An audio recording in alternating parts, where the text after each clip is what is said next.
The objective is to design weeks 1, 5 and 6 of a 6-week touch football training program. The training program will be effective as it will address the anaerobic and aerobic energy systems, as well as fitness components relevant to touch, such as agility, speed, flexibility, muscle power, specific training tailored towards these components, and the acute and chronic effects of training. A good program is a part of a periodized plan as it structures training to get the best out of the athlete at the right time of competition. I will highlight such a plan using my own cross-country and track and field training as an example. 20 weeks of a cross-country season increase from low-intensity aerobic work at the start to high intensity at the end. This is effective for the general preparation phase and results in a slower improvement rate, but a higher final peak level.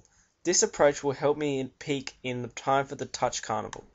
In addition to cross-country training, I have just started the track and field season, which has allowed me to incorporate a more specific preparation of plyometric work and speed. This was lacking in the cross-country season.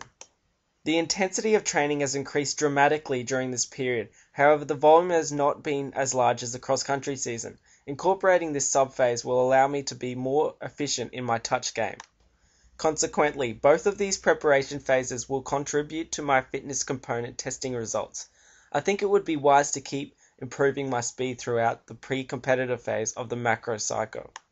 According to Touch Football Australia, the fitness requirements essential for touch football are speed, agility and quickness. As the speed of a player from point A to B is extremely important, it is also must be understood that players' agility and quickness between A and B will also affect their speed. However, in order to have agility and quickness, one must have muscular power, which is used in an explosive effort like running up and playing the ball quickly. Touch requires the use of all energy systems in different ratios at different times during a game. Touch could be seen as an aerobic activity that consists of many anaerobic activities, as when playing you use 50% anaerobic, 30% aerobic and 20% of a combination of both. Therefore, my touch program is set accordingly to these figures in order to gain the maximum improvement. For a training program catered towards me to be successful, it must meet my individual needs. This is why participating in fitness tests is vital, as it will help to discover my strengths and weaknesses. The test can be matched to fitness requirements and components of touch. Then an appropriate training program can be developed. Since I have a significantly good level of aerobic fitness due to my pre-season and general preparation of a cross-country season, I chose not to test aerobic fitness, as the current training will maintain it.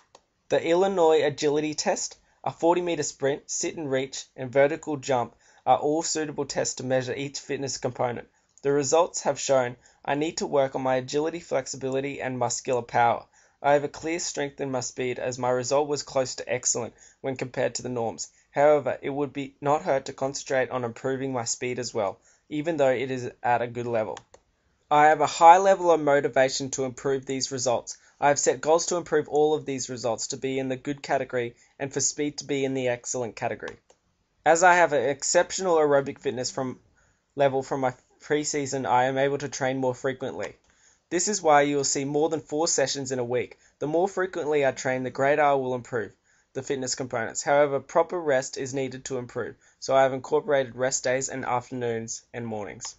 Although I am not concentrating on my aerobic energy system, I will be moving for the majority of the duration of all my sessions. This will be especially so in the warm-up and warm-down, so they are all 10 minutes at a sub-maximal effort below 85%. By doing this, the oxygen I inhale helps to convert my body's stored carbohydrates, proteins and fats, which are used as a source of fuel. All of my sessions are based on general principles of warm-up, technique work, conditioning, and warm-down. Any one of these sessions shows a similar format to this. All warm-ups incorporate a continuous activity, so that the body temperature is raised enough to have a light sweat. Following this, dynamic stretching is vital, as it is more specific warm-up of the body as it moves the limbs through their required range. By doing leg swings, I will gain a greater mobility through increasing the range of movement in my joints. These will be the joints I will be targeting during a speed session. In addition to this, by doing lunges with a med ball, I will be integrating and activating the muscles I will be using in the session. This movement pattern combines the arms, chest, muscles, hip flexors, and the thighs into a one well-functioning team. These will be the muscles I will be targeting in, for example, a resistance session. I have noticed throughout the unit of my touch, and by my fitness testing results, that I am slow at playing the ball. When playing the ball, my myotatic reflex is activated. Thus, my muscle spindles are activated by a rapid eccentric stretch. There is a brief period of time, termed the amortization phase, in which a nerve impulse is sent to the spinal cord from the muscle spindle, which directly signals a motor nerve attached to the muscle fibers being stretched. Once the motor nerve is signaled, the stretched fibers respond in a concentric manner. There is evidence that the amortization phase of the myotatic stretch reflex can be reduced through plyometric training, and thus increase the speed of movements in a quick play the ball. In order to do this, plyometric drills such as star drills must be undertaken. The aim of plyometrics is to create a greater cross-sectional recruitment of muscle fibers. Consequently, this ballistic movement will result in the muscle exerting more force and the ability to reproduce extra force on a systematic basis. This will carry over to the playing field. Lateral plyometric jumps are also crucial in improving an abrupt change in direction, cut or pivot in touch football. They will also improve strength, stability, and coordination. As you can see in week 5 compared to week 1, more reps have been gradually added to the session in each set to create overload and stress my body into developing greater strength. In week 1, I used a medium weight that can only be lifted 8 times. The goal was to be able to lift 6 sets of 8 by week 5 by progressive overload. The overall aim is to increase my power, which will in turn increase my explosiveness in a sprint or agility in a touch football game. In order to gain power, I must lift medium weight of 60 to 80% or 8 to 20 RM. I have noticed throughout the touch unit that I have not had success in explosive running. However, my testing results show that I'm good at 40-meter sprints. Therefore, one of my goals is to improve my explosive speed over a short distance of about 5 to 10 meters. Specifically, speed work is an exercise tailored towards improving the anaerobic energy systems. The exercises are short and linked, so I know the anaerobic systems will be used as it takes time to get the oxygen from the atmosphere into the lungs, absorbed into the blood, and transported via the heart to the muscles. This means there is not enough oxygen to be produced all the ATP required. Consequently, my body is able to resynthesize ATP to create and supply energy using a chemical called creatine phosphate. These exercises last for about 8 to 10 seconds, which is the amount of time the phosphate system supplies energy.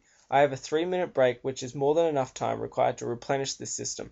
However, I have chosen to do more than 1 rep for each exercise, as over time carbohydrates are broken down anaerobically, which create lactic acid. This will build up throughout the session, and I will gain a higher lactic threshold. This means by the time I am playing touch at the carnival, I will not get as much lactic as I would have in the past. The intensity of this training session has to be high at 95 to 100%, and frequency or duration has to be low. This is why I only have 2 sprint sessions in a week. In these sessions, to be specific, my target heart rate should be 190 beats or more per minute, which represents 85 to 100% of my maximum heart rate, which is 203. I will assess the intensity of training by taking my carotid pulse to see if my heart rate is expected. Just finish them. I have added variety to my training program to prevent a plateau during the early parts of my season. A plateau can be prevented by maintaining my motivation. The warm-ups are done in different locations with different people. Changes like these will ensure motivation is kept high.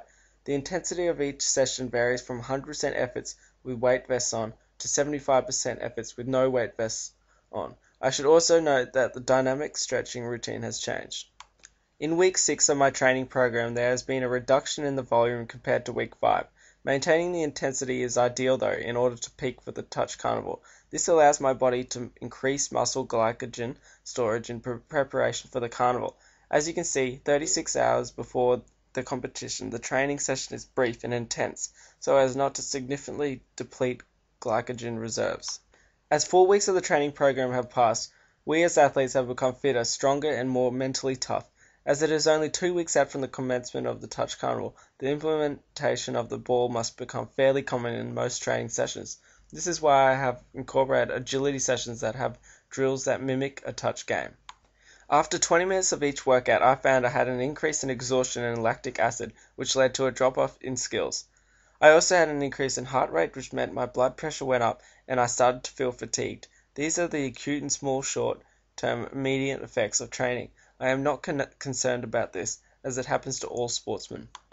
What I am worried about is what happens at the end of the 6-week training period. These are the chronic effects, which are the long-term effects that we see as a result of participating in such a training program. I will have an increased level of fitness as my aerobic fitness will increase, and in turn my speed and power will increase. At the end of the program, I will have an increased level of fitness due to my improved fitness of my circulatory system. My heart will be stronger as a result of the training, where my heart would have adapted like any other muscle in the body by becoming stronger. Increased heart fitness allows more blood to be pumped each time my heart beats. This will increase my stroke volume, and as a result my blood vessels will be clearer and more efficient because of the training. At the muscular level, my arteries supply blood to muscles, and as a result of the training more arteries start to branch off and increase the number of blood vessels.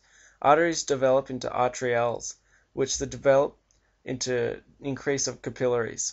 More blood is able to get through, which means I will have an increased level of hemoglobin, which then means more oxygen can be attached to it. Even though I already have a high level of physical activity, I will see more improvements in these areas.